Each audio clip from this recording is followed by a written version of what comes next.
বিসমিল্লাহির রহমানির রহিম। আফাগায়রা দীনিল্লাহি ইয়াবগুন ওয়ালাহু আসলামা মান ফিস সামাওয়াতি ওয়াল আরদ তাওআন ওয়া কারহান ওয়া ইলাইহি ইরজাউন। সাদাকতা ইয়া রাব্বানা। আন আব্বাসিন রাদিয়াল্লাহু তাআলা আনহু قال قال النبي صلى الله عليه وسلم من ذاق طعم الإيمان من رضي بالله ربا وبالإسلام دينا وبمحمد رسول الله صلى الله عليه وسلم نبيا ورسولا رواه مسلم।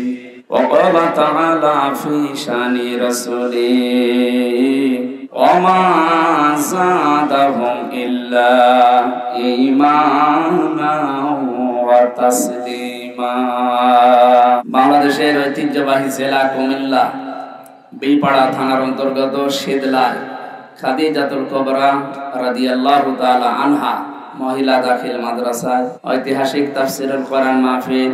আল্লাহ রাব্বুল আলামিন যে দোয়া দিয়েছেন মুহাম্মদ রাসূলুল্লাহকে, হে নবী আমি আপনার নামকে সর্বোচ্চ জায়গায় পৌঁছিয়ে দিয়েছি। দিন যত যাবে নবীর সম্মান মর্যাদা তত বাড়তে থাকবে। আর আমাদের সম্মান আর মর্যাদা বাড়ার জন্য দুইটা শর্ত আছে। ইয়ারফাউল্লাহুল্লাযীনা আমানু মিনকুম ওয়াল্লাযীনা উতুল ইলমা দারাজাত। সূরা মুজাদালার 11 নম্বর আয়াতের মাঝের অংশে আছে। আল্লাহ বলেন, হে নবী, যারা ঈমান আনে আর ইলম পেয়েছে, দিনের পর দিন এদের মর্যাদা আমি আল্লাহ বাড়াতেই থাকব। এখানে ইয়ারফা মুজারি বর্তমান ভবিষ্যৎ, প্রেজেন্ট ফিউচার। দিন যত যাবে এদের মর্যাদা বাড়াইয়ে দেবে কে বলেন তো? দারাজাতুন না, দারাজাত বহু বচন দিয়েছেন আল্লাহ। প্রশ্ন আসতে পারে, তাহলে আমাদের যাদের ঈমান আছে তাদের মর্যাদায় 15.5 বছর ছিল না কেন? ঈমান আমাদের ছিল, কিন্তু অধিকাংশ মানুষের ঈমানের ভেতরে ছিল ভেজাল। যাদের ঈমান পরিপূর্ণ ছিল, ভেজাল ছিল না, তাদের মর্যাদা কিন্তু ঠিকই ছিল। কোরআনের পাখি দেলাওয়ার হোসেন সাইদি রহমতুল্লাহ আলাইহি, ওনাকে মানুষ হয়তো সামনাসামনি গালি দিত, কেউ কেউ পেছনে যেয়ে বলতো না এই কাজটা ঠিক হয়নি।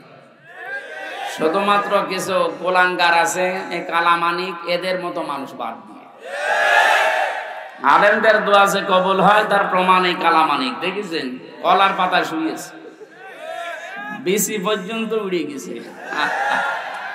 এখন ওটা কয়টা যে উড়িয়েছে আমরা জানি না, আমার মনে হয় একটা এখনো আছে, কিন্তু সংসার করার মতো আর নেই, ওর কাজ শেষ। আজকে না কয়েকদিন আগে যে আদালত থেকে নামার সময় দেখলাম, মুখে আরো সেই হাসি নেই। আগে আলেমদের লিস্ট করতো 116 জনের, আমার নামও দিয়েছিল। ওই সময় কি হাসি দেখেছিলেন? আগস্টের 5 তারিখের পর থেকে আল্লাহ ওদের মুখ মলিন বানিয়ে দিয়েছেন। শুধু মুখ না, কোরআনে কারীম জানিয়েছেন ফাজুর কাইফা কানা আকিবাতু মাকরিহিম আন্না দাম্মারনাহুম ওয়া কওমাহুম আজমাইন। সূরা নম্বরের 51 নম্বর আয়াতে আল্লাহ জানিয়েছেন, হে নবী আপনি নজর করে দেখেন যারা ষড়যন্ত্র করেছিল তাদের পরিণাম আমি কি করেছি। আন্না একালিপ টান আছে। আল্লাহ বলেন অবশ্যই আমি আল্লাহ নিজে দাম্মারনাহুম ওয়া কওমাহুম আজমাইন, ওই সমস্ত মানুষ এবং তাদের যারা সঙ্গী সাথী ছিল সবাইকে নিজে মিলিয়ে শিকড় কেটে দিয়েছে। সুতরাং তাদের যে পরাজয় এটা আল্লাহ নিজে ঘটিয়েছেন। এই আন্না এর ভেতরে এইটাই আছে। এরপরে নবীজিকে আল্লাহ জানিয়েছেন ফাতিলকা বুয়ুতুহুম খাবিয়াতাম বিমা যালামু ইন্না ফি যালিকা লাআয়াতান লিকাওমিন ইয়ালামুন। ফাতিলকা এই যে সেই ঘরগুলো, এই ঘর বাড়িগুলোর দিকে একটু তাকান। বুয়ুতুহুম তাদের ঘর, বাইতুন দেয়নি, আল্লাহ বুয়ুত দিয়েছেন। আবার হোম দিয়েছেন জমির, এটা বহু বছর। আল্লাহ যেন তার কুদরতের আঙ্গুল এইটা এভাবে দেখিয়ে দিচ্ছে, এই যে সেই ঘরগুলো, এই সেই ঘর যেখানে বসে জালেমরা দুর্বিসন্ধি করত। আমি আল্লাহ পাক এই ঘরগুলোকে আজ জনশূন্য করে দিয়েছি, উজাড় গৃহ বানিয়ে দিয়েছি। একটা যে কত বাস্তব এ বাংলাদেশের দিকে তাকালে এখন বোঝা যাচ্ছে। বিশেষ করে আমার কুষ্টিয়ার হানিফ সাহেবের যে বাড়ি, বিলাসবহুল বাড়ি, যেখানে টর্চার সেল ছিল, যে জায়গায় বসে ইসলামের বিরুদ্ধে, মানবতার বিরুদ্ধে, ইসলাম পন্থীদের বিরুদ্ধে দুর্বিসন্ধি করা হতো, ষড়যন্ত্র করা হতো, মিটিং করা হতো, এই ঘরগুলো আল্লাহ নিজে মনে হচ্ছে উজাড় গৃহ বানিয়ে দিয়েছে। এখন আপনি যাবেন, আমি 6 তারিখে গিয়েছিলাম, 5-এর পরে 6, যে দেখি ইট পর্যন্ত খুলে মানুষ নিয়ে চলে যাচ্ছে। এখন ওজার গৃহ সত্যি খবিয়াতান শব্দটা বাস্তবে এটা দেখা যাচ্ছে। শুধু এইটা না, 64 জেলার 630টা থানা আছে, যতগুলো জালেম ইসলাম মুসলিম মানবতার বিরুদ্ধে যারা ষড়যন্ত্র করেছিল, যারা জুলুম করেছিল, তাদের বাড়ি ঘরের অবস্থা আল্লাহ একই বানিয়ে দিয়েছেন। আল্লাহ যেন আমাদেরকে দেখিয়ে দিচ্ছেন ফাতিলকা, ওই যে এই ঘরগুলো। সবচাইতে বড় ঘর যেটা মনে করতাম ঢাকাতে, অনেকে এত আবেগ নিয়ে সেখানে যে ঘরে পর্যন্ত সোমা খেত, অথচ 3 মাসের ব্যবধানে কালকে পত্রিকা দেখেন ঘরের অবস্থা, জাতীয় টয়লেট হয়ে গেছে। হ্যাঁ, 4-5 জন একসাথে প্রসাব করতে বসছে, কোথায় পৌঁছিয়েছে দেখেছে। আমার মনে হয় কিছু মানুষ প্রসাব পায়খানা করতে যাচ্ছে একটা উদ্দেশ্য নিয়ে। আমি কাবা শরীফ তাওয়াফ করার পর 16 সালে যখন উপর দিয়ে ঘুরছি, হঠাৎ দেখি আমার পেটে সেরকম যন্ত্রণা, ব্যথা। এক পুলিশকে বললাম, ইয়া হ্যাঁ ভাই, আমার পেটে ব্যথা করছে হঠাৎ, আমি তো এতক্ষণ ভালো ছিলাম। পুলিশ আমারে বলছে, ইয়া হাজি আর হজ্জা, তাই না বিলা দোকান। ও হাজি, দেশ কোথায়? জি, তুমি? বাংলাদেশ। বাংলাদেশ থেকে এসেছি। ওনার ভাষা দিয়ে আমারে বলছে, আপনি এখনো পর্যন্ত জানেন না কোন জায়গা? না তো, যেটা আবু সাইদের বাড়ি। আপনি এখনো পায়খানা না করে দাঁড়িয়ে আছেন, তাড়াতাড়ি কাজ করেন। সত্যি কথা বলছে যে কোরআন সামনে পায়খানা করে দেখি আমার পেটের যন্ত্রণা, ব্যথা ভালো হয়ে গেছে। আল্লাহ আমাকে যেন জানাতে চেয়েছে, হামজা 6000 কিলোমিটার দূর থেকে এসেছো, আরে শয়তানের মুখে পায়খানা না করে চলে যাবা, তাড়াতাড়ি করো। আমার তো মনে হচ্ছে এখন যে 5-6 জন একসাথে দল বেঁধে পোশাক পরছে, আজকেও দেখলাম 3 জন একসাথে বের হচ্ছে। তার মানে ওখানে যারা যাচ্ছে একটা নিয়ত করে যাচ্ছে যে আমার রোগ ভালো হবে। এটা তো আর আন্তর্জাতিক করা সম্ভব না, এটা জাতীয় টয়লেট হয়ে যাবে। এইটাই বাস্তবতা। আপনি তাকান হিটলারের দিকে, চেঙ্গিস খানের দিকে, হাজ্জাজ বিন ইউসুফের দিকে, ইয়াজিদের দিকে। নামগুলো কিন্তু ভালো, খারাপ না। ইয়াজিদ নামটা খারাপ, কত সুন্দর নাম। শুধু জুলুম করার কারণে আল্লাহ নামটা ঘৃণিত, নিন্দিত করে দিয়েছে। এখন কোন হিন্দুকেও যদি বলা হয়, ভাই ছেলে হয়েছে 5000 টাকা দেবো, ইয়াজিদ রাখেন, বলবো কি নাম না গালি? বলেন, এত সুন্দর সাহাবীর ছেলের নাম, হযরত মুয়াবিয়ার ছেলে রাদিয়াল্লাহু তাআলা আনহু, এত বড় জলিলুল কদর সাহাবী, যিনি কাতেবে ওহী লিখতেন, তার সন্তানের নাম যদি আল্লাহ জুলুম করার কারণে ঘৃণিত বানিয়ে দিতে পারে, আপনি কার সন্তান? যত বড় মানুষের সন্তান হন, আপনার নাম যুগের আবর্তনে, কালের বিবর্তনে দেখবেন নামটা আজ হোক কাল হোক, ওটাও আমার মনে হয় গালি হয়ে যাবে। এখনই অলরেডি হয়ে গেছে। এখন কারো ছেলে মেয়ে যারা জন্মাচ্ছে, যদি বলেন যে 5000 টাকা দেবো, এই নাম রাখেন, বলবো কি নাম না, অত গালি। কাউকে যেন এসিদের বাচ্চা বললে সে রেগে যায়, কয়েকদিন পরে যাই বলবেন তো অমুকের বাচ্চা, এমনি রেগে যাবে। এটা করেছে কে বলেন তো? হামজা না। সূরা মরিয়মের 96 নম্বর আয়াতে আছে, ইন্নাল্লাযীনা আমানু ওয়া আমিলুস সলিহাতি সায়াজআলু লাহুমুর রহমানু ওদ্দা। আল্লাহ পাক বলেন যারা ঈমান আনবে আর ঈমানের দাবি অনুযায়ী যারা ভালো ভালো কাজ করবে। এখানে সালেহ শব্দটা আছে, সালেহ মানে নেক কাজ, সৎ কাজ, এতটুকুই ব্যাখ্যা না। সালেহ মানে যোগ্য। আপনাকে যোগ্যতা অর্জন করা লাগবে। যে যে দিক বিভাগে কাজ করবে ওই বিভাগ সম্পর্কে তার চূড়ান্ত শিক্ষা এবং প্রশিক্ষণ নিয়ে সঠিকভাবে আঞ্জাম দেওয়ার নাম সালেহ। এটা বাংলাদেশে যত রাজনৈতিক দল আছে কে কি করছে জানি না, আমি নাম ধরে বলছি। জামাত ইসলাম, ইসলামী ছাত্র শিবির, এই দুইটা দল কিন্তু যোগ্য মানুষ তৈরি করার ফ্যাক্টরি। আপনি যদি বিশ্ববিদ্যালয়ে পড়তে চান, জীবনে তো কোনোদিন ভার্সিটির মুখ দেখতে পারেননি, যদি এই বুড়ো বয়সে পড়তে চান ভর্তি হয়ে যান, আপনাকে ভার্সিটি পড়াবে। অন্তত 6 থেকে 1 বছর, 6 মাস থেকে 1 বছর লেগে থাকেন, আপনি যেন মনেই করবেন যে আমি বিশ্ববিদ্যালয়ে পড়ছি। এভাবে তৈরি করবে আপনাকে, কারণ এদের যে সমস্ত ক্যাপাসিটি আছে, যে সমস্ত কৌশলগুলো দেখবেন সব এভাবে একেবারে ধাপে ধাপে তৈরি করছে। যে মানুষগুলো আইনের দিকে যায় তাকে ওইভাবেই গড়ে তোলে, যারা ব্যবসার দিকে যায় তাদেরকে ওইভাবে গড়ে তোলে, যে মানুষগুলো চিকিৎসার দিকে যায় তাদেরকে ওইভাবেই গড়ে তুলছে। রাজশাহীর ডাক্তার ফাতেমা সিদ্দিকার মতো ডাক্তার হওয়া লাগবে মেয়েদের, ফরিদপুরের ডাক্তার শাহিন জর্দারের মতো ডাক্তার হওয়া লাগবে ছেলেদের, ডাক্তার মতিউর রহমান খুলনা ইনার মতো ডাক্তার হওয়া লাগবে। এদের নাম সালেহ। আমরা মনে করি বসে বসে শুধু সুবহানাল্লাহ পড়লাম, আমার মতো সালেহ নেক কাজ আর নেই। কিসে কে বলিস আপনাকে? আপনি যে যেই বিভাগে কাজ করবেন ওই বিভাগের শিক্ষা আর প্রশিক্ষণ নিয়ে সঠিকভাবে কাজটা আঞ্জাম দেওয়া লাগবে, দুর্নীতি মুক্ত হয়ে। এই কথা বুঝতেছেন? এগুলো যারা করে সৃষ্টি জগতের ভেতরে তাদের প্রতি আল্লাহ একটা আলাদা তৈরি করে দেয় ভালোবাসা। সায়াজালু লাহুমুর রহমানু ওয়াদ্দা। পৃথিবীর সৃষ্টিতে আল্লাহ যা বানিয়েছেন সবার ভেতর ওই মানুষটার প্রতি একটা ভালোবাসা তৈরি করে দেয়। কে? সাইদি সাহেবকে অনেকে জীবনে দেখেনি চোখে, কিন্তু মনের ভেতর থেকে তার প্রতি ভালোবাসা, এটাকে আমি বানিয়ে দিয়েছি। কে? বিপরীতটা দেখুন, অনেককে অনেক মানুষ দুনিয়ায় দেখেনি, কিন্তু তার কর্মকাণ্ডের কারণে কোথায়? সৌদি আরব। আমি রমজানে ছিলাম, মদিনা থেকে একটা গাড়ি ভাড়া করলাম, ড্রাইভারে ওখানকার স্থানীয় মদিনার ড্রাইভার। বললাম যে বদরে যাবো, আবু জেহেলের কবর দেখে আসি।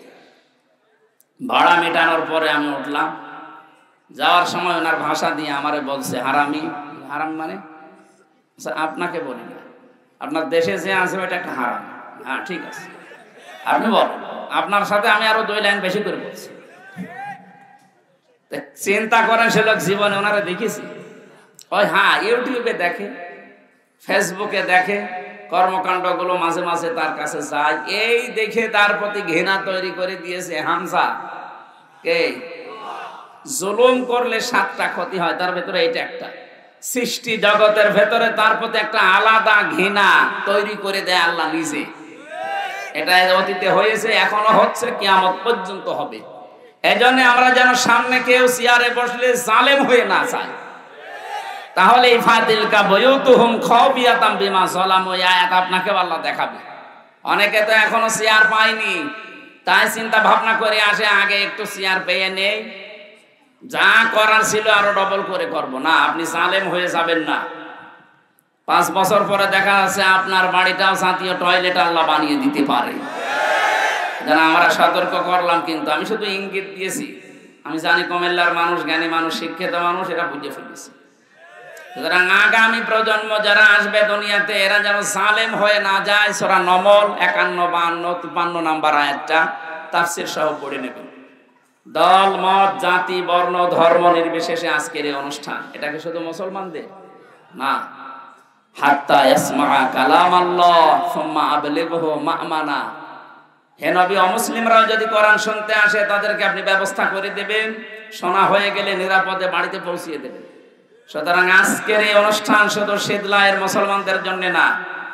ব্রাহ্মণপাড়া নাম শুনে বোঝা যাচ্ছে এখানে হিন্দু আছে। কথা বলছে না? আছে না? হ্যাঁ, সেখানে থাকা আছে, নাম শুনে তো কিছুটা পাওয়া যায়। সূরা নাহাল, ওটা তো নমল বললাম, এটা নাহাল 44 নাম্বার আয়াত, 14 নাম্বার পারা, 11 নাম্বার পৃষ্ঠায়, 3 নাম্বার লাইন। আল্লাহ পাক বলেন ওয়ানসালনা ইলাইকা যিকরা লিতুবাজ্জিনা লিন-নাসি মা নুসিলা ইলাইহিম ওয়া লাআল্লাহুম ইয়াতাফাক্কারুন। হে নবী, এই কোরআন আমি আপনার কাছে দিয়েছি, এই কোরআনে কারীম দিয়ে মানুষের কাছে আপনি সতর্ক বাণী পৌঁছান। এই যে লিতুবাজ্জিনা লিন-নাস, আপনি মানুষের কাছে কোরআন দিয়ে সতর্ক করবেন। কোন মানুষ? লাম শব্দ ব্যবহার করা হয় জীবিত মানুষদের জন্য। কোন মানুষ মরে গেলে তাকে কোরআন পড়ে শোনাবেন, এটার জন্য আপনাকে পাঠায়নি, আপনাকে পাঠিয়েছে জীবিত মানুষদের শোনাবেন। দুঃখজনক হলো সত্য, 15.5 বছরে জীবিত মানুষদেরকে কোরআন শোনানো বড় কঠিন হয়ে গিয়েছিল। 14 জায়গায় অনুমতি নেওয়া লাগতো। এক কথা বলে না, অথচ ওই মানুষটার বাবা মারা গেলে আমারে ডাক দিতে, হুজুর কোরআন পড়ে দেন। আরে বেটা, তোর বাপ তো মরে গেছে, এখন আমি পড়ে করবো কি? যতদিন জীবিত ছিল তখন পড়লে কাজ হতো। সরাসরি কিন্তু বলতো না যে না, কোরআন প্রচার করার দরকার নেই, কোরআনের অনুষ্ঠান হবে না, কিন্তু এমন সিস্টেম বানিয়ে দিয়েছিল 14 জায়গায় অনুমতি নেওয়া। আমার মনে হয় কেউ নিতেও যেত না, ও অনুষ্ঠানও করতে দিত না। যাতে মাতাল হলো তাহলে ঠিক ছিল, কারণ জানতো যে 96% মুসলমান এখানে। সরাসরি ওপেন কোরআনের বিরুদ্ধে অবস্থান নিলে টিকে থাকা সম্ভব না, এই জন্য এমন সিস্টেম করেছিল মানুষ যেন অনুষ্ঠান না করে। কিন্তু এখন আর ওইটা নেই, এখন আছে, এখন ওপেন হয়ে গেছে, অনুমতি তো লাগেই না। যারা অনুমতি দেবে তারা এখন বলে হুজুর আসে। আমাকে সেদিন গোয়েন্দা বিভাগের সর্বোচ্চ যিনি, আমি নাম নিলাম না, উনি আমাকে কল দিয়েছিল হোয়াটসঅ্যাপ, বলছে হুজুর কোরআনের কথা সারা বাংলাদেশের 64 জেলায় 56,000 বর্গ মাইলে সেইভাবে আল্লাহ বলেছেন ওইভাবে ফোর্স দিয়ে বলবেন, কোনো বাধা নেই, কোনো অনুমতি লাগবে না, কেউ যদি বাধা দেয় আমারে জানাবেন, ও ঠ্যাং ভেঙে ফেলবে। বললাম যে স্যার আপনি এতদিন ছিলেন কোথায়? আমি নতুন দায়িত্ব পেয়েছি, আমি একজন মুসলমান, যেভাবে আল্লাহ জানিয়েছেন আপনি ওইভাবে করবেন, কোনো সমস্যা নেই। আমি তো এইটাই চাই, আমরা তো এইটাই চাই যে আমরা আল্লাহর বান্দাদের শোনাবো কোরআন, মরা বান্দা না, জীবিত বান্দা। এখানে আমরা মরা না জীবিত? হ্যাঁ, জীবিত মানুষদেরকে কোরআন শোনাতে হবে ব্যাখ্যা সহ, বিশ্লেষণ করে। আজকে তেলাওয়াত কিন্তু আয়াত থেকে আমরা তাফসীর করব। এই শব্দটা নিয়ে বাংলাদেশে একটা ভেজাল আছে, বাংলাদেশ, ভারত আর পাকিস্তানে, আমরা নিরসন করব ইনশাআল্লাহ। আর যারা শুনতে এসেছে তাদের দ্বিতীয় দায়িত্ব কি? বলা আল্লাহুম ইয়াতাফাক্কারুন, ওরা যেন কথাগুলো শোনার পরে বাড়ি যেয়ে চিন্তা ভাবনা করে যে আসলে কি বলেছে আর আমরা করছি কি। কথা বলেন না কেন? এটাকে আমি বানালাম আয়াতটা, তাহলে আমার দায়িত্ব স্পষ্ট দলিল প্রমাণ জীবিত মানুষদের শোনানো, আর যারা শুনবে তাদের দায়িত্ব হয়ে পড়ে বাড়িতে যেয়ে তারা যেন চিন্তা ভাবনা করে। করবেন তো ইনশাআল্লাহ? আল্লাহ আমাদের তৌফিক দিন। আজকের এই মাহফিলে যারা এসেছে বলেন আলহামদুলিল্লাহ। দরুদ আর সালাম পড়ছি মুহাম্মদুর রাসূলুল্লাহ সাল্লাল্লাহু আলাইহি ওয়াসাল্লামের প্রতি, যাকে আল্লাহ রাব্বুল আলামিন যে তেলাওয়াতকৃত আয়াতগুলো করলাম এগুলো তাকে উপহার দিয়েছিলেন। বিশ্ব নবীকে আল্লাহ পাঠানোর পরে যত নবী দুনিয়াতে আল্লাহ এর আগে পাঠিয়েছেন প্রত্যেকটা নবীর কাছে এই স্বীকৃতি নিয়েছিলেন, ওয়াইদে আখাযাল্লাহু মিসাকান নাবিয়্যিনা লামা আতাইতুকুম মিন কিতাবিন ওয়া হিকমাতিন সুম্মা জাআকুম রাসূলুম মুসাদ্দিকুল লিমা মাআকুম লা তুমিনুন্না বিহি ওয়া লা তানসুরুন্না ইলা আখিরি আয়াত। সূরা আলে ইমরান আমি যেখান থেকে পড়েছি তার এক আয়াত আগে তাফসীর করতে হলে যে আয়াতের করা হয় তার আগের আয়াত পরের আয়াত এর সাথে সম্পর্ক কি এটা আগে বলা লাগে, এই জন্য আমি এটা পড়লাম। আল্লাহ পাকের আগে রিসালাতের ঘোষণা দিতে গিয়ে তো ব্যাপক হারে দিয়েছেন। শুধু আমাদের যে নবী, যত নবী এর আগে পাঠিয়েছিলেন 1,24,000 বলেন আর 2,24,000 বলেন, সঠিক সংখ্যা যেহেতু আমরা জানি না, যত নবী আল্লাহ পাঠিয়েছে প্রতিটি নবীর কাছে এই স্বীকৃতি নিয়েছিল, অঙ্গীকার নিয়েছিল যে তোমাদেরকে আমি জ্ঞান দিয়েছি আর বিজ্ঞান দিয়েছি, তোমাদেরকে জ্ঞানের জন্য কিতাব দিয়েছি, বিজ্ঞান জানার জন্য আমার কিতাবের ভেতরে থিওরি দিয়েছি। যত বিজ্ঞানের আবিষ্কার সব আল্লাহর কোরআনের থিওরি থেকে। একজন রাসূল তোমাদের কাছে আসবেন, তোমাদের কাছে যে কিতাব আর যে জ্ঞান যে বিজ্ঞান আছে এইটার স্বীকৃতি দেওয়ার জন্য, সত্যতা প্রমাণ করার জন্য আসবে।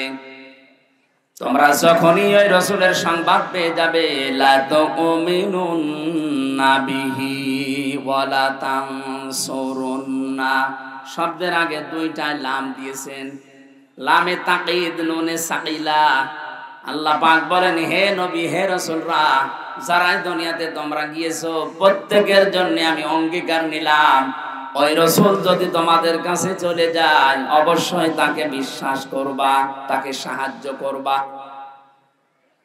যত নবী যত রাসূল আসলেন প্রত্যেককে আল্লাহ বলেছিলেন ক্বালু আকরারনা, তোমরা কি স্বীকৃতি দিলে? প্রত্যেকেই বলেছে হ্যাঁ। আলা যালিকুম ইসরি, আমরা এই বিষয়ের উপরে ঐক্যবদ্ধ হয়েছি, একমত হয়েছি, আমরা স্বীকৃতি দিয়ে দিয়েছি। ক্বালা ফাশহাদু ওয়া আনা মাআকুম মিনাশ শাহিদিন, আল্লাহ বলেন তোমরাও সাক্ষী, আমিও নিজে সাক্ষী হয়ে গেলাম তোমাদের কাছে। এই আয়াতের শিক্ষা কি? মুফাসসির ইকরাম ফি জিলালিল কোরআনে লিখেছেন, সাইয়্যিদ কুতুব যত নবী যত রাসূল পাঠালেন তারা যদি নবীজির রিসালাতের স্বীকৃতি দিতে পারে, বিশ্বাস এবং সাহায্য করার অঙ্গীকার করতে পারে, কিয়ামত পর্যন্ত আমরা যারা নবীর উম্মত হয়ে আসব আমাদের সবচেয়ে বড় দায়িত্ব হবে তার রিসালাতের ঘোষণা দেওয়া এবং তার সাহায্যের জন্য এগিয়ে যাওয়া। প্রশ্ন আসতে পারে, তার রিসালাতের ঘোষণা দিলাম, সাহায্য করব কি করে, তাকে পাবো কোথায়? তাকে পাবেন কোথায় মানে কিয়ামত পর্যন্ত তো উনি তো হায়াত পাবেন না, উনি তো একদিন বিদায় নেবেন, নিয়েছেনও। কিয়ামত পর্যন্ত তাকে সাহায্য করার নামান্তর হচ্ছে তার আদর্শ পড়ে আছে ওইটাকে সাহায্য করা। তার আদর্শকে যারা ধারণ করবেন, নবীজির আদর্শ দুনিয়াতে যারা বাস্তবায়ন করার চেষ্টা চালাবে, তাদেরকে আপনার সাহায্য করা ওয়াজিব, আপনার জন্য হক। লা তুমিনুন্না বিহি ওয়া লা তানসুরুন্না, যারা আরবি গ্রামার জানে, কত কঠিন শব্দ জানেন, এটা লাম দিয়েছেন আবার তাকিদ দিয়েছেন নুনে সাকিলা। অবশ্যই এখন আপনাকে মানা লাগবে তার রিসালাত। এই পৃথিবীর বহু মানুষকে আমরা দেখেছি তারা আল্লাহর স্বীকৃতি দিয়েছে, কিন্তু ওই জামানার রাসূলের স্বীকৃতি তারা দেয়নি, এই জন্য তারা বেঈমান হয়ে মারা গেছে। এই যে আবু জাহেলের নাম শোনেন, এই লোকটা আল্লাহ একজন আছে, ও বিশ্বাস করতো, ওর জীবনী পড়েন। কোরআনে বহু জায়গায় আল্লাহ জিজ্ঞাসা করছেন নবীজিকে, ওয়ালা ইন সালতাহুম মান খালাকাস সামাওয়াতি ওয়াল আরদা লা ইয়াকুলুনাল্লাহ ইলা আখিরি আয়া। হে নবী, ওদেরকে যদি আপনি জিজ্ঞাসা করেন আবু জাহেলকে যে আকাশ আর জমিন কে বানিয়েছে, লা ইয়াকুলুনাল্লাহ, গ্যারান্টি দিয়ে বলবে আল্লাহ বানিয়েছে। তাহলে আল্লাহ একজন আছে, আল্লাহর একাত্মবাদের স্বীকৃতি আবু জাহেল পর্যন্ত দিয়েছে। যেদিন বদরের ময়দানে যাবে সেদিন কাবার গিলাফ ধরে ও কাঁদছিল, সকালবেলা ডাক দিয়ে বলেছে, কাবার মালিক তুমি আসো, আমি জানি মুহাম্মদের বিরুদ্ধে অস্ত্র নিয়ে যাচ্ছি বদরের ময়দানে যুদ্ধ করার জন্য, সত্যের পক্ষে যে আছে তাকে তুমি বিজয় দিয়ে দিও। ওর দোয়া কবুল হয়ে গেছে। কি ও তো সত্যের পক্ষে ছিল না, সত্যের পক্ষে যিনি ছিল আল্লাহ তাকে বিজয় দিয়ে দিয়েছিলেন। এরকম একটা দুইটা না, বহু ইতিহাস আমার জানা আছে। ফেরাউনের ইতিহাস অনেকে শোনেন, কিন্তু শিক্ষাটা এখান থেকে নেন না। এই লোকটা আল্লাহ একজন আছেও কিন্তু বিশ্বাস করেছিল।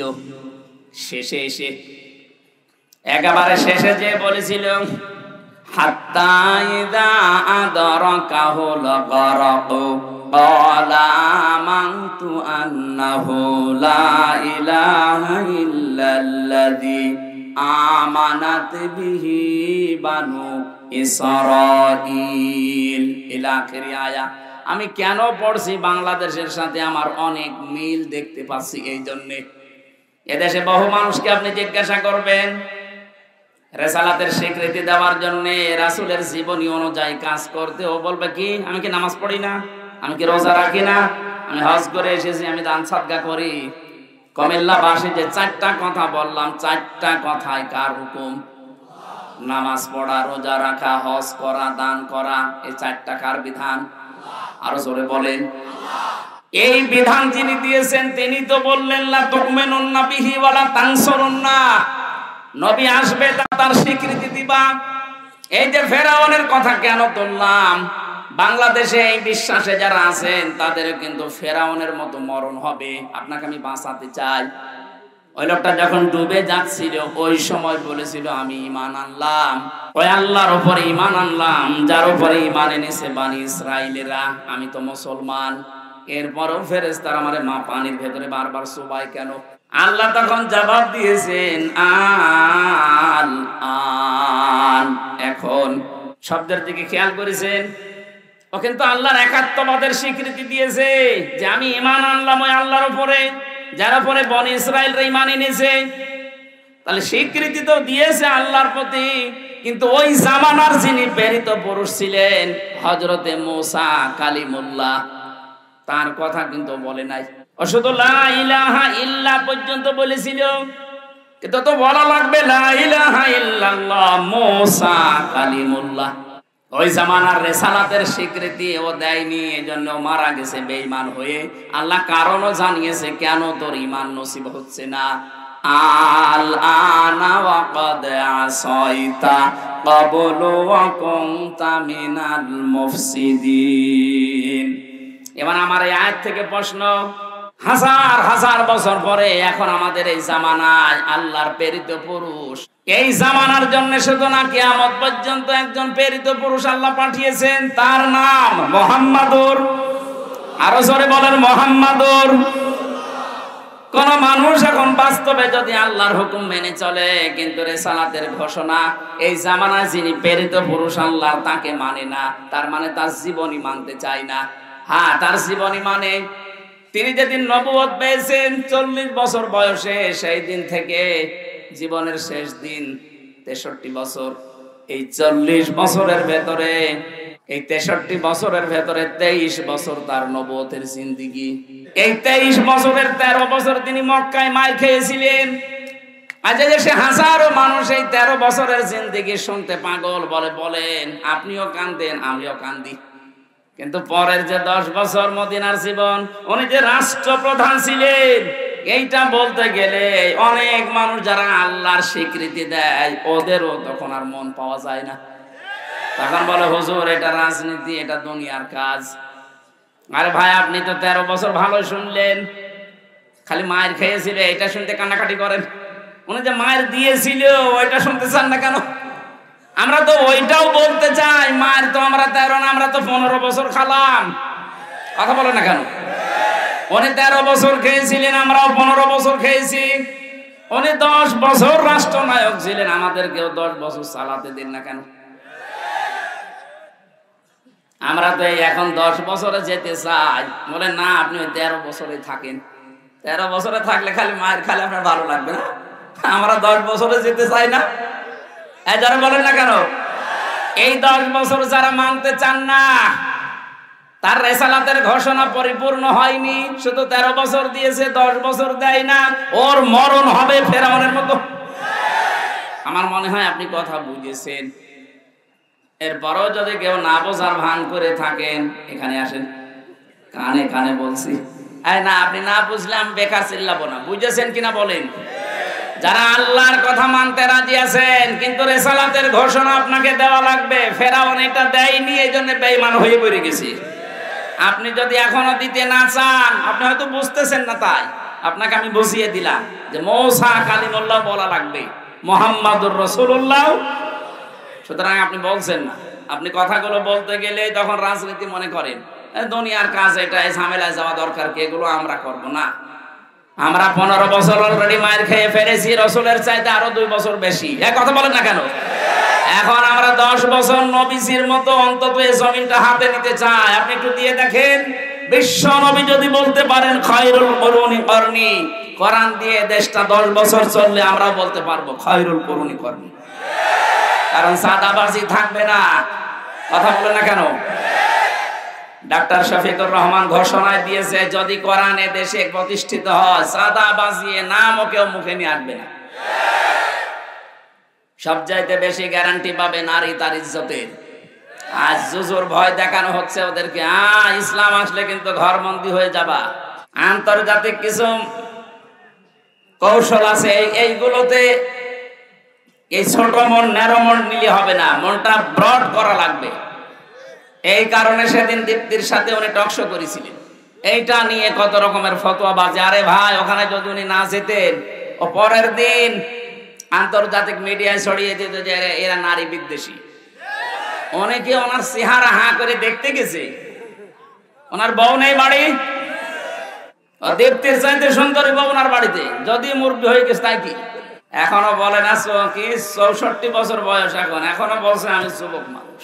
ওনার স্ত্রীকে আমরা দেখি না, কিন্তু আমরা জানি যে ওই রকমই, উনি যেরকম চাঁদের মতো, স্ত্রী ওই রকম। ওনার ছেলেটার সাথে জেলখানায় দেখা হয়েছিল। কি সুন্দর মানুষ, এরকম সুন্দর হতে পারে, কি সুন্দর চেহারা। বাবা মা সুন্দর হলে বাচ্চা কাচ্চাও সুন্দর হয়। কথা বলে না কেন? বাবা মা সুন্দর না হলে বাচ্চা কাচ্চা উল্টো পাল্টাই হয়। তা আমার যেটা বোঝানোর দরকার আমি অলরেডি ইঙ্গিত দিয়ে ফেলেছি। এরপরেও যদি না বোঝার ভান করে থাকেন, আমার হাতে হেদায়েত নেই, আমার কিছু করার নেই। সুতরাং আল্লাহর কথা মানবেন। রেসালাতের কথা বলতে গেলে আপনার কাছে রাজনীতি মনে হবে, আপনার মরণ যে আবু জেহেলের মতো আর ফেরাউনের মতো হবে, আপনি টের পাচ্ছেন না। আল্লাহ যেন আপনাকে বাঁচান, বলেন আমিন। ফাইন তাওয়াল্লাউ ফাকুলু শাহাদু বিআন্না মুসলিমুন। কেউ যদি মুখ ফিরিয়ে নেয়, আপনি বলেন যে আমি মুসলমান। আর এই আয়াতের পরবর্তী আয়াত, এই যে 82 নম্বর আয়াত, এটা সূরা আলে ইমরান। আল্লাহ রাব্বুল আলামিন বলেন, ফামান তাওয়াল্লা বা'দা যালিকা ফাউলাইকা হুমুল ফাসিকুন। হে নবী, এই ঘোষণা আপনি স্পষ্ট দেওয়ার পরে যে প্রত্যেক নবী আমার উপরে ঈমান এনেছিল, সাহায্যের ঘোষণা পেয়েছিল, তোমরা যারা আমার উম্মত দাবি করবে, শুধু আল্লাহর কথা মানলেই হবে না, আমার রিসালাতের স্বীকৃতিও দেওয়া লাগবে। কথা বলেন ঠিক কিনা? আমার আদর্শ আমি রেখে আসলাম, কিয়ামত পর্যন্ত আদর্শ থাকবে। যদি আমার প্রতি ঈমান আনতে চাও, তাহলে আদর্শকে জমিনে প্রতিষ্ঠা করার জন্য সাহায্য করা লাগবে।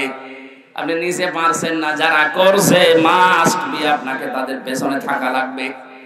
আল্লাহ আমাদের তৌফিক দিন। আমার তো অ্যাডভার্টাইজ করা দরকার, আমি করলাম। এরপরেও যদি কেউ মুখ ফিরিয়ে চলে যান, আল্লাহ বলেন তারা ফাসিক। তারা কি? ফামান তাওয়াল্লা বা'দা যালিকা। এরপরেও যদি কেউ মুখ ফিরিয়ে নেয়, ফাউলাইকা হুমুল ফাসিকুন, তারা ফাসিক। আল্লাহ তুমি আমাদেরকে ফাসিকি থেকে বাঁচাও, বলেন আমিন। এবার যেটা পড়েছি 73 নম্বর আয়াত, 83, এই আয়াতের তাফসীর করার জন্য বসেছি। কারণ কবরে যাবার পরে যে প্রশ্নগুলো হয়, মার রব্বুকা, তোমার রব কে, এটা হবে না? কালকে আমার মাহফিল টাঙ্গাইলে ছিল, ওখানে কালকে এই শব্দের ব্যাখ্যা করেছিলেন যে কবরে কেউ যদি বলতে চায় রব্বি আল্লাহ, আমার রব আল্লাহ, অবশ্যই তাকে রবের যে 5টা অর্থ আছে তার প্র্যাকটিক্যাল লাইফে ওটা মিলিয়ে দেখাতে হবে যে হ্যাঁ আমি রব মানি। তাহলে কবরে আপনি বলতে পারবেন রব্বি আল্লাহ, আমার রব আল্লাহ। দিনের আমি 19টা অর্থ পেয়েছি পুরা কোরআন শরীফের ভেতরে, সামারাইজ করে আমি 10টা বানিয়েছি। এই 10টা বিষয় যদি দুনিয়াতে কেউ দেখাতে পারে যে হ্যাঁ আমি দিন এই 10টাকে মানি এবং প্র্যাকটিক্যালি দেখাই, সে কবরে যাওয়ার পরে বলতে পারবে দিন ওনাল ইসলাম, আমার দিন ইসলাম। এবার আসেন তো আমাদের কয়টা মানা হচ্ছে। আল্লাহ রাব্বুল আলামিন বলেন, আফা গায়রা দীনিল্লাহি ইয়াবগুন। তবে কি এরা চায় আমি যে দিন পাঠিয়েছি সেই দিন বাদ দিয়ে অন্য কোন দিন তারা কি তালাশ করে? আল্লাহু আসলামা মান ফিস সামাওয়াতি ওয়াল আরদ তাওআন ওয়া কারহা। ইচ্ছাই হোক অনিচ্ছাই হোক, আকাশের জমিনে যা কিছু আছে সবাই আমি আল্লাহর দ্বীনের সামনে মাথা নত করে দিয়েছি। ওয়া ইলাইহি ইরজাউন, সবাইকে ফিরে আসা লাগবে কার কাছে? আর জোরে বলেন। এটা বাংলা অর্থ ছিল। এবার আসেন আমরা ব্যাখ্যায় যাই। দীনুন আল ইসলাম, এ কথা আমরা কবরে বলতে চাই না চাই না? আরো জোরে বলেন। এক নম্বরে দিন শব্দের ব্যাখ্যা আমি কোরআনে কারীম থেকে পেয়েছি। দিন মানে এই রাতের পরে যেটা আসবে ওই দিন। বলেন হ্যাঁ, দিনের প্রথম অর্থ হয় কিয়ামতের দিন।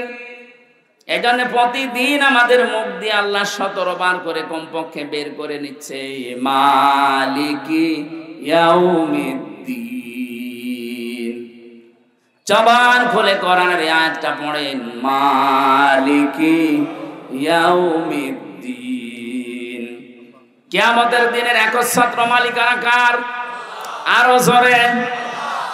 এটা দিয়ে আল্লাহ আমাদের বারবার মুখ দিয়ে বের করাচ্ছেন, কারণ হচ্ছে কিয়ামতে কিন্তু কারো কিছু করার থাকবে না, কারণ একচ্ছত্র মালিকানা আল্লাহর। কি এটা দিয়ে আল্লাহ বোঝাতে চাই, ও পৃথিবীর বান্দা বান্দিরা, কারো উপরে ভরসা করে কিয়ামতে ঠেস পাবা না। কত মানুষ, এই বিশেষ করে আপনাদের ব্রাহ্মণবাড়িয়া, কুমিল্লা, এই দুই জেলা এগুলো বেশি, কত মানুষ ভরসা করে আছে কেল্লা বাবা, ফতে বাবা। কিসের কেল্লা, কিসের ফতে? কিয়ামতে যেখানে নবীরা পর্যন্ত ইয়া নাফসি করতে থাকবে, হযরতে ইব্রাহিম নবী পর্যন্ত বলবে, মাবুদ আমার পিতা আসরের সাথে যা ভালো লাগে তুমি করো, কিন্তু আমাকে বাঁচাও। হযরতে ঈসা রূহুল্লাহ তিনি বলবেন, মাবুদ আমার মা মরিয়মের সাথে যা আচরণ করবা করো, তুমি আমাকে কিছু বলবা না। চিন্তা করেছেন যে নবীদের নাম বললাম, এত বড় পাওয়ারফুল নবী মূসা কালিমুল্লাহ, কথা বলতেন আল্লাহর সাথে। ইব্রাহিম খলিলুল্লাহ, আল্লাহ যাকে বন্ধু হিসাবে গ্রহণ করে নিয়েছেন। হযরতে ঈসা রূহুল্লাহ, যিনি আল্লাহর সৎকারে তৈরি হয়েছিলেন। এত বড় বড় পাওয়ারওয়ালা মানুষ যদি বলে, আল্লাহ আমার আত্মীয় স্বজন, মা বাবা, এদের সাথে যা ভালো লাগে তুমি করো গিয়ে, কিন্তু আমাকে তুমি বাঁচাও, সেখানে কেল্লা ফতের উপরে ভরসা করে আছেন যে এরা বাঁচাবে। আমার তো কোরআনের ব্যাখ্যা তাফসীর পড়ে এতটুকুই বিশ্বাস জন্মিয়েছে, সূরা আবাসার ভেতরে আছে, ইয়াউমা ইয়াফিরুল মারউ মিন আখিহি ওয়া উম্মিহি ওয়া আবিহি ওয়া সাহিবাতিহি ওয়া বানিহি লিকুল্লি মারিম মিনহুম ইয়াউমাইদিন শাআনু ইউগনি। আল্লাহ বলেন, সেদিন মানুষ দৌড়াবে নিজের আপন ভাই থেকে, মা বাপ থেকে, সন্তান সন্ততি, স্ত্রী বন্ধু, এদের থেকে আগে মানুষ পালাতে থাকবে। এখানে প্রায় 6টা মানুষের নাম আছে। কুমিল্লাবাসী মাথায় যদি মগজ থাকে একটু ভাবেন, প্রথমে ভাইয়ের নাম, মায়ের নাম, বাবার নাম, ছেলের নাম, স্ত্রীর নাম, বন্ধুর নাম। বিপদে পড়লে এরাই তো দেখি এগিয়ে আসে। আল্লাহ বলেন এরা পালাবে। ইয়াফিরু মানে এই যে বাঘে তাড়া দিলে যেভাবে মানুষ দৌড়ায়, ইয়াফিরু শব্দের শাব্দিক অর্থ এই দৌড়। আপনজন দেখলেই মানুষ এরকম করে দৌড়াতে থাকবে। কি বলে আপনার বিবেক বলেন তো আপনি? এরা যদি পালায়, আমার মনে হয় পীর সাহেব বলবে, আল্লাহ আমি পীরই ছিলাম না। বলেন, যেখানে মা পালাচ্ছে, বাবা পালাচ্ছে, আপনার ভাই পালাচ্ছে, নিজের বউ পালাচ্ছে, পীর সাহেব বলবে, আল্লাহ কিসের পীর, আমি পীর ছিলাম না। এটা বলবে। আপনি সেদিন ধরা খাবেন, সেদিন বুঝবেন।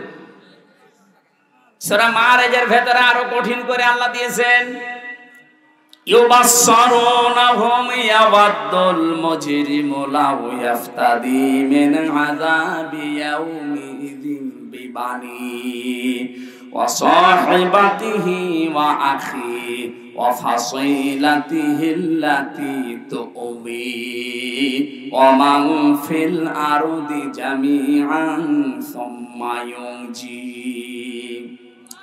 আল্লাহ রাব্বুল আলামিন বলেন, ওই দিন মানুষ মুক্তিপণ হিসাবে দিতে চাইবে সর্বপ্রথম তার ছেলে মেয়েকে। আমি আয়াতটা পড়ার পরে, বাণী শব্দের ব্যাখ্যা পড়ার পরে চিন্তা করলাম, আল্লাহ 3টা বছর আমি জেলে আছি, আমার মেয়ে 2টাকে আমি আজও দেখিনি। ওই সময় 7 মাস রেখে গিয়েছিলাম ছোটটারে, এখন ওর 4 বছর। এই 3 বছর হয়ে গেল ওরে আমি না দেখার কারণে ওর প্রতি একটা অজানা ভালোবাসা আমার তৈরি হয়ে গেছে। বড়টার প্রতি অত না, ছোটটা ফারিহা জান্নাতের প্রতি যত বেশি হয়েছে। 3টা বছর না দেখে যদি এত বেশি মহব্বত ভালোবাসা তুমি তৈরি করে দিতে পারো, কোরআনের আয়াতে তুমি বললে কিয়ামতে আমি নাকি ফারিহাকেও মুক্তিপণ হিসাবে তোমারে দিতে চাইবো। আমার তো মনে হচ্ছে না, এই আয়াতটা আমার কেমন লাগছে। আপনি চিন্তা করেন তো, কিয়ামতের দিন এই ফারিহাকেও বলা লাগবে আল্লাহ এইটাও দিয়ে দিলাম মুক্তিপণ, তুমি আমারে বাঁচাও। আমার স্ত্রী, আমার ভাই ভাগ্যর যা আছে, আমার বোন আছে, এমনকি আমার দুনিয়ায় যারা আশ্রয় প্রশ্রয় দিত, আমার দরের লোক, আমার আত্মীয় স্বজন, জ্ঞাতি গোষ্ঠী, এদেরকেও তোমাকে দিয়ে দিলাম, যাও। অমাং ফিল আরদি জামিআ, দুনিয়ায় যত সম্পদের মালিক ছিলাম সব আমি দিলাম, সুম্মা ইউজি, তুমি আমারে বাঁচাও। আল্লাহ জবাব দিয়েছেন কড়া করে ধমক দিয়ে, কাল্লা, কখনো না, কাল্লা, কখনোই না, ইন্নাহা লাযা, তোরে আমি লাজায় দেব। কোথায় লাজা? কি আল্লাহ ভয়ঙ্কর বর্ণনা এর পরে দিয়েছেন। লাজা কি জানো? নাযাআতাল লিশাওয়া, এখানে গেলে আগে মানুষের চামড়া খুলে যাবে। আমাকে রিমান্ডে মাটির নিচে যখন নিয়ে গিয়েছিল ওই আয়না ঘরে, আমি দেখেছিলাম মাঝে মাঝে রাতের বেলা, রাত 11টা 12টার পরে ওরা আসতো, 4-5 জন এসে এই কিছু জিনিসপত্র নিয়ে বলছে আমরা এইগুলো দিয়ে নখ তুলি, মানুষের চামড়া তুলিয়ে, যে এইগুলো দিয়ে জীবিত মানুষদের নখ তুলে নেয়, চামড়া তোলে, ডিম নিয়ে এসে বলতো যেগুলো আমরা দেই। আমরা কোনোদিন এরকম করিনি, কিন্তু দেখিয়েছে যে এগুলো দিয়ে আমরা নখ তুলি। তার মানে ওদের ওই ভয়ঙ্কর কথা শোনার পরে যেন আমি মিথ্যা কথা বলতে বাধ্য হই। আমার বলেছিল আকিস গ্রুপের বিরুদ্ধে এই কথাগুলো বলা লাগবে। 2 নম্বরে, এই দেশে জঙ্গিবাদ তৈরি করার জন্য জামাত ইসলাম আর শিবির কাজ করছে, এটা আপনি বলবেন আদালতের সামনে, যে তাহলে আপনারা ছেড়ে দেব। রিমান্ডে বারবার আমাকে ওই অফিসার গুলো, বিশেষ করে এসপি আর এসপি, প্রতিদিন আমার রাতের বেলা এসে বলতো জামাত ইসলাম তো খারাপ না, ভালো দল, ওরা মিথ্যা কথা বলে না, ওরা দুর্নীতি করে না, তা আপনার বলতে সমস্যা কি? হ্যাঁ, কি কায়দা করে কথা নিচ্ছে দেখেছেন? মনে করছে যে হাজা পাগল হয়ে গেছে মনে হয়। ঠিক আছে, আপনি আমারে নিয়ে চলেন। এত কষ্ট প্রথম কয়েকদিন দিয়েছিল, দেখে না এত নড়ন চড়ন নেই। শেষে আমাকে ওই জিনিস দিয়েছিল যে এইগুলো দিয়ে আমরা নখ তুলি, যদি আপনি কালকে ম্যাজিস্ট্রেটের সামনে এগুলো না বলেন আমরা কিন্তু করব। কয়েকটা মুসলমান অফিসার পেয়েছিলাম, মুসলমান নামে শুধু আল্লাহর বলতো যে আল্লাহর এই কাজটা মনে হয় ঠিক হয়নি। তার ভেতরে আমি একজন পেয়েছিলাম, এই কুমিল্লা বাড়ি 14 গ্রামে, ওরা আমি খুঁজতেছি, পালিয়েছে। আর কয়েকদিন আগে পেয়েছিলাম খুলনা, শেখ ইমরান, অধ্যাপক মিয়া গোলাম পরওয়ার সাহেবের বাড়ির পেছনে বাড়ি। ওই দিন আমার মাহফিল ছিল পরওয়ার সাহেবের কাছে। ওর বাবা আওয়ামী লীগের উপজেলা চেয়ারম্যান, ও শয়তান পালিয়েছে, পাওয়া যাচ্ছে না। এরপরে পাওয়া গেছে, পুলিশে ধরে এখন ছেলে দিয়েছে। মানে ওরে আর পাওয়া যাচ্ছে না, কোন গর্তে ঢুকেছি। চিন্তা করে দেখেন, ওরা আমারে বলতেছে আমরা এগুলো দিয়ে নখ তুলি, এই যে এই মেশিন পত্র, আপনি যদি না বলেন সকালবেলা আপনার স্ত্রীকে তুলে নিয়ে আসবো। তখন আমার মেয়েটা 7 মাস বয়স মাত্র। বলেন এই অবস্থায় স্বামী যারা ঠিক থাকতে পারে? বাধ্য হয়ে বলেছিলেন যে যা ভালো লাগে করেন, আমারে নিয়ে চলেন, আমি সব বলে দেবো, যান। কিন্তু ম্যাজিস্ট্রেট আমার সাথে ধোঁকাবাজি করেছিল। ওখানে যাওয়ার পরে শুনলাম উনি ছাত্রলীগের প্রাক্তন কি সেক্রেটারি ছিল, উনি এখন ওই কাজে। আমার বলছে আপনার কোনো চিন্তা নেই, যা যা লিখেছে শুধু সই করে চলে যান, আপনার নিচে ছোট ছোট বাচ্চারা আছে কান্নাকাটি করছে। আমি তো এই 164 তখন বুঝতাম না, সহজ সরল ভাবে লিখে দিলাম। পরে শুনছি যে ওইটা 164। এমন এমন কিছু লিখেছে রাষ্ট্রের বিরুদ্ধে, আকিস গ্রুপের বিরুদ্ধে, জামাতের বিরুদ্ধে, অথচ একটা কথাও আমার না। পরে যদিও আমি ডিনাই পিটিশন দিয়েছিলাম, কিন্তু সেটাই তো কাজ হয়নি। এই 3 বছর থাকা লেগেছে আর এই কারণে। অথচ সে মামলায় যে কিছুদিন আগে সব খারিজ হয়ে গেছে, সব খারিজ করে দিয়েছে। ওই মামলা তো 3 বছর তো ওই ওই জজের কাছে ছিল, কিচ্ছু করতে পারেনি। যে এখন হাত খোলা পেয়েছে বলছেন যান, একেবারে মামলা ঢিসমিস করে দিলাম। বলতে গেলাম যে স্যার এটা তো আপনার কাছে এতদিন ছিল, এতদিন তো বলেননি। হঠাৎ সবই মানে মাফ করে দিচ্ছেন। উনি এইটাই বলতো যে আমার হাত বাঁধা ছিল, এখন হাত খোলা আছে, কিছুটা ন্যায় বিচার করতে পারছি। আমরা চাই বাংলাদেশে সবাই এরকম হাত খোলা থাকবে আবু সাইদের মতো। কথা বলেন না কেন? হাত যতদিন বাঁধা থাকবে ন্যায় বিচারের পরিবর্তে উপরে দেখতে হবে ফিটফাট, ভেতরে সব অবিচার হবে। আমরা তো এটাই কায়েম করতে চাই বাংলাদেশে, যেন সবার হাত, বিশেষ করে 1628টা চেয়ার আছে, এই চেয়ার না, ওই জায়গা মতো যে চেয়ার গুলো আছে ওইগুলো, কতগুলো? 1628টা। এই চেয়ার গুলো আমরা চাই যারাই সামনে বসবে প্রত্যেকের হাত আবু সাইদের মতো এভাবে খোলা থাকবে। জীবন দিতে হয় জীবন দেবে, কিন্তু মিথ্যার সামনে মাথা নত করবে না, তাহলে নাই বিচার কায়েম হবে ইনশাআল্লাহ। নাসাআতাল লিশাওয়া এই শব্দটার ব্যাখ্যায় বলেছিলাম এত কঠিন জায়গা এটা। আল্লাহ বলেন প্রবেশ করতে দেরি হবে, তোর চামড়া খুলে যেতে দেরি হবে না।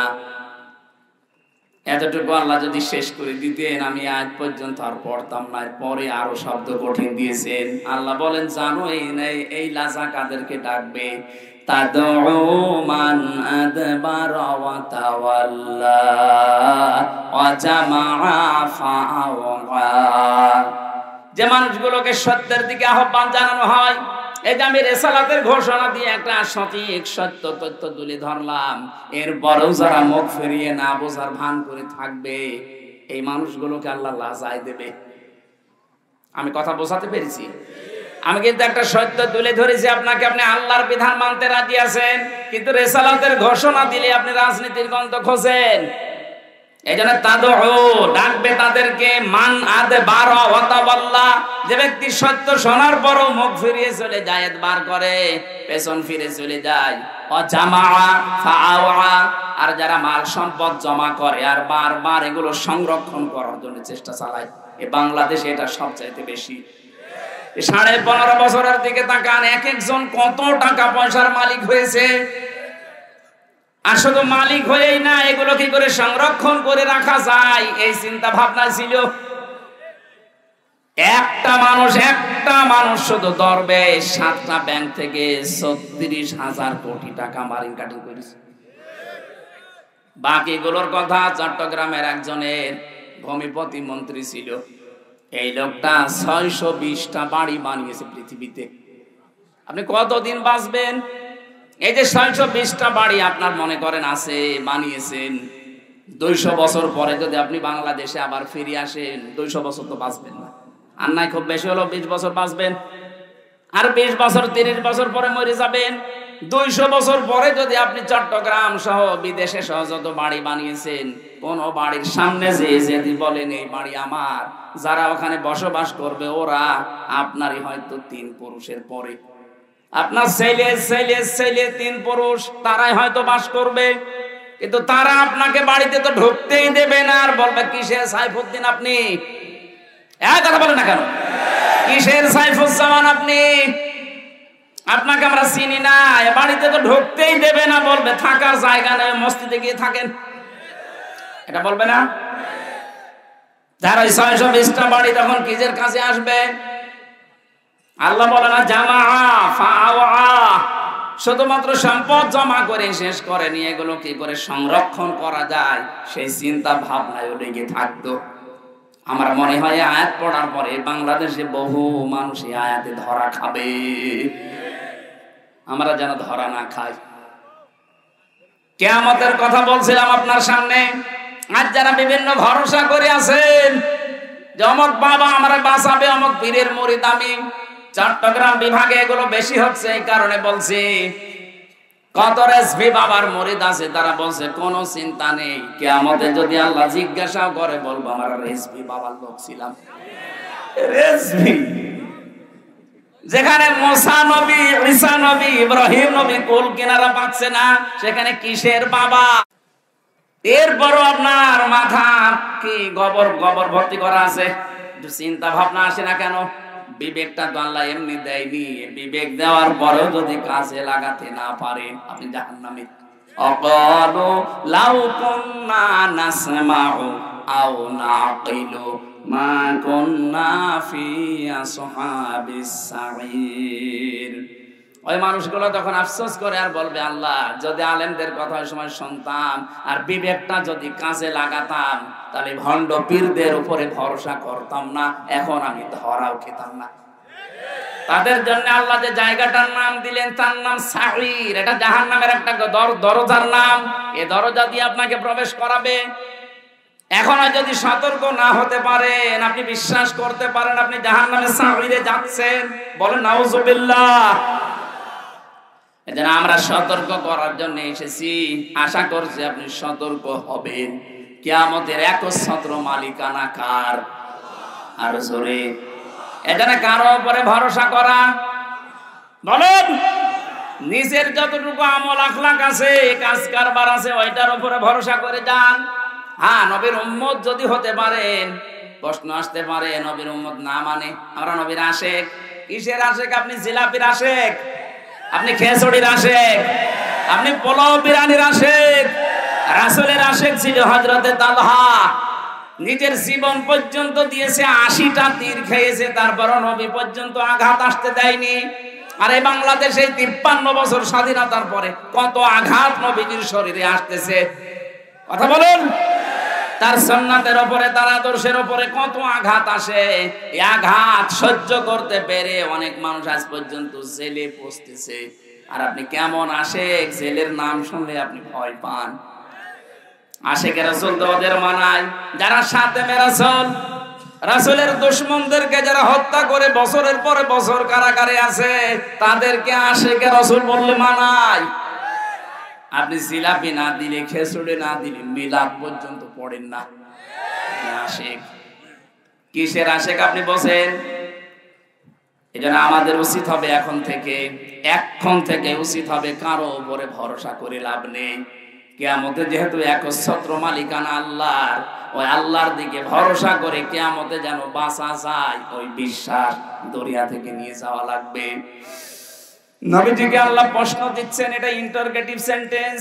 আরাইতাল্লাযী ইউকাযযিবু বিদ্দীন, হে নবী আপনি কি ওই মানুষগুলোকে দেখেছেন যারা কিয়ামতের দিন বিশ্বাস করে না? নবীজি বললেন, কই আমার কাছে যারা আছে সবই তো মনে হয় কিয়ামতে বিশ্বাসী। আল্লাহ পাক বলেন না, ফাযালিকাল্লাযী ইয়াদউল ইয়াতীম, ওই মানুষগুলো কিয়ামতে বিশ্বাস করে না যারা এতিমের গলায় ধাক্কা দেয়। বাংলাদেশে নেই এতিম মানে আমরা কি মনে করি? মা বাবা নেই, তারাই শুধু এতিম।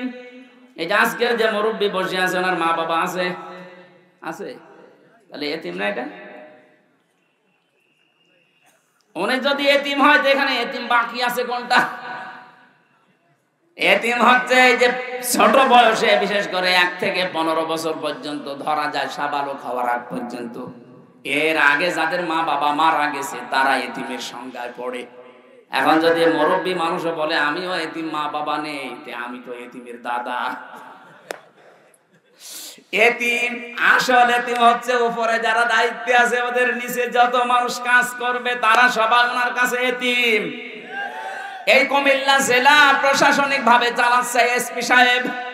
এসপির নিচে যত পুলিশ এই 11, 12টা, 14, 15টা থানায় কাজ করছে, সে এসআই বলেন, এএসআই বলেন, কনস্টেবল বলেন, দারোগা বলেন, ওসি বলেন, সবাই ওনার কাছে এতিম।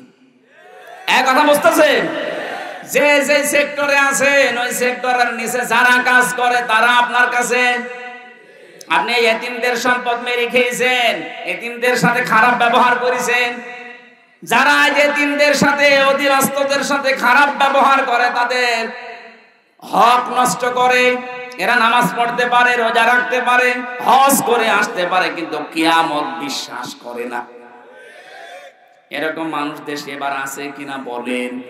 কত গার্মেন্টসে, কত জায়গায় দেখবেন উপরে যারা দায়িত্বে আছে, নিচে কত অসহায় মেয়েরা, ছেলেরা, সব তো তার কাছে এতিম। সুযোগ পেয়ে তার ইজ্জত পর্যন্ত, সম্ভ্রম পর্যন্ত নষ্ট করে। বলুন, আপনি এতিমের মালাত্মসাৎকারী। আলা ইয়াহুদ্দু আলা তাআমিল মিসকিন, যারা মিসকিনদের খাবার দেয় না, খাবার দিতে উৎসাহ দেয় না। এই যে ইয়াহুদ্দু আলা তাআমিল মিসকিন, সাকানা ইয়াসকুনু থেকে এসেছে শব্দটা। সাকান মানে বসবাস করা। সাকান মানে কি? যারা আজ বসবাস পর্যন্ত করার জায়গা পায় না, ঠাঁই নেই যাদের, এই মানুষগুলোর পুনর্বাসনের জন্য আপনাকে কাজ করা লাগবে। মানুষের মুখে হাসি ফোটানোর জন্য আপনাকে কাজ করা লাগবে। এ বাংলা অর্থ হচ্ছে দারিদ্র মুক্ত সমাজের জন্য আপনার ভূমিকা থাকা লাগবে। এটা আজ বাংলাদেশে অধিকাংশ মানুষ মনে করে এ দুনিয়ার কাজ। কে বলেছে দুনিয়ার কাজ? মেয়েরা যারা এসেছেন আপনাদের জন্য একটাই ওয়াজ আজকে, ওয়াতুইনু আলা দীনি যাওজাতিহা। জান্নাতি মহিলা ওইটা যেই মেয়েটা তার স্বামীকে মানবতার জন্য, দ্বীনের জন্য, ইসলামের প্রসারে মানবতার সেবা করছে তার স্বামী, ও যেন ওই মহিলা তার স্বামীকে উদ্বুদ্ধ করে, ছাড় দেয়, সময় বের করে দেয়। কিন্তু অধিকাংশ মহিলার বাধা দেয়। কথা বলে ঠিক কিনা? না, আপনি নামাজ পড়ে রোজা করে কালো বোরকা পরে নেককার হতে পারবেন না। আপনার স্বামী, এটা 3 নাম্বার পয়েন্ট, ওয়াতুইনু আলা দীনি যাওজাতিহা। আপনার স্বামীকে আপনি হযরতে খাদিজাতুল কুবরার মতো বের করে দেবেন বাড়ি থেকে, যে দিনের জন্য, মানবতার সেবায়।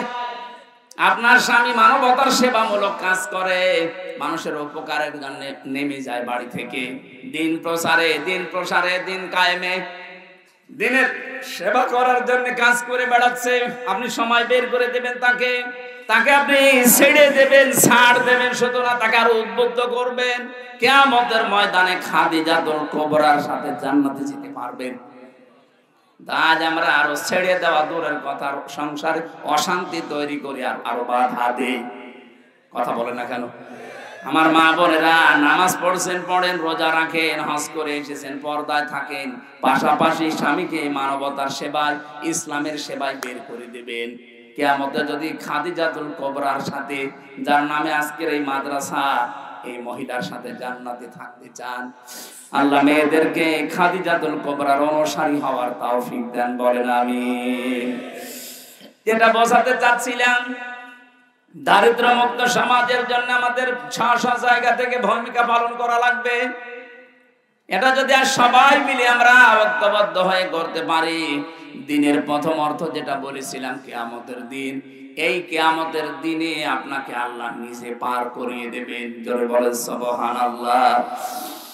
দিন শব্দের 2 নাম্বার অর্থ রাষ্ট্রীয় বিধান। এটা আজ বাংলাদেশে অনেকে আমরা না বুঝলে ফেরাউন এটা বুঝেছিল।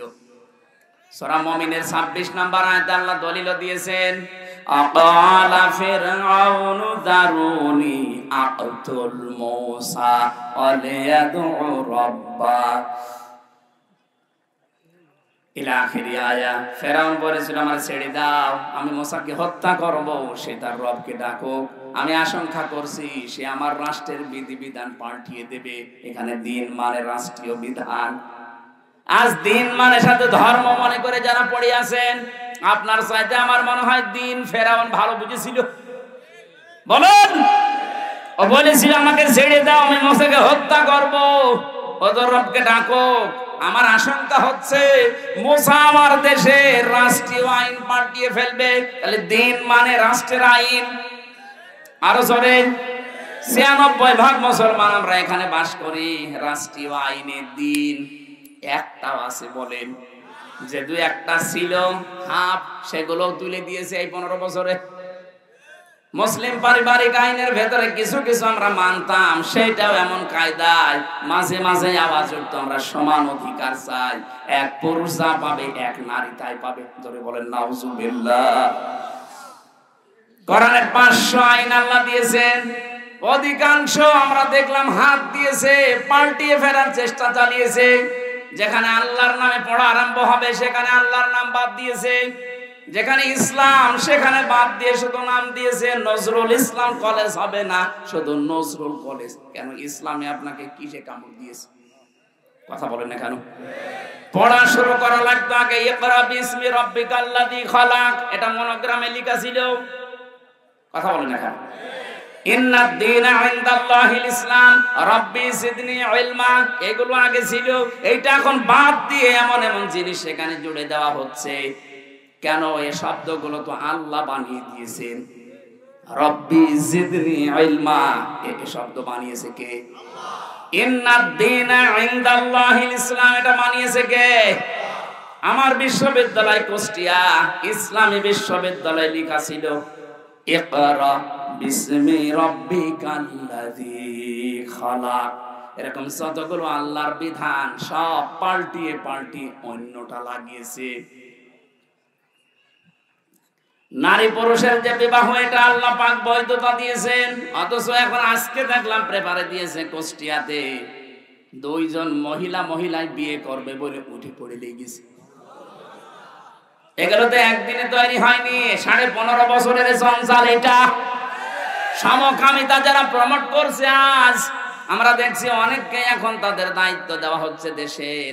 মুসলমানদের কলিজায় কিন্তু আগুন লাগছে। আমরা চাই যারা আল্লাহর নিষিদ্ধ কাজকে বৈধতা দেওয়ার জন্য প্রমোট করে, তাদেরকে 96% মুসলমানের মাথার উপর থেকে সরিয়ে দেওয়া হোক। এখানে আমরা এমন মানুষকে দেখতে চাই যে লোকটা আল্লাহ রাসূলে বিশ্বাসী। কথা বলেন। সংবিধান সংস্কারের কাজ চলছে, আমরা চাই এমন এমন মানুষকে ওই জায়গায় নিয়ে যাওয়া হোক যারা সূরা ফুরকানের ৭৪টা যে সংবিধানের ধারা আছে, এই সূরা ফুরকানের প্রতিটি ধারা যারা বিশ্লেষণ করতে পারে, যারা বোঝে এগুলো ধারা আল্লাহ বানিয়েছেন মানবতার জন্য, এগুলো যদি এই মুসলিম দেশে সংবিধানে সংযোজন করা হয়, এই দেশে যে যার অধিকার সম্পূর্ণটা ফিরে পাবে। দিন মানে রাষ্ট্রীয় বিধান, এটা যতদিন পর্যন্ত আপনি কায়েম করতে না পারবেন, কবরে যাওয়ার পরে যেই বলবেন আমার দিন কি, আপনি বলতে পারবেন না। এরকম 10টা বিষয় আছে পুরা কোরআনে দিন শব্দের ব্যাখ্যায়।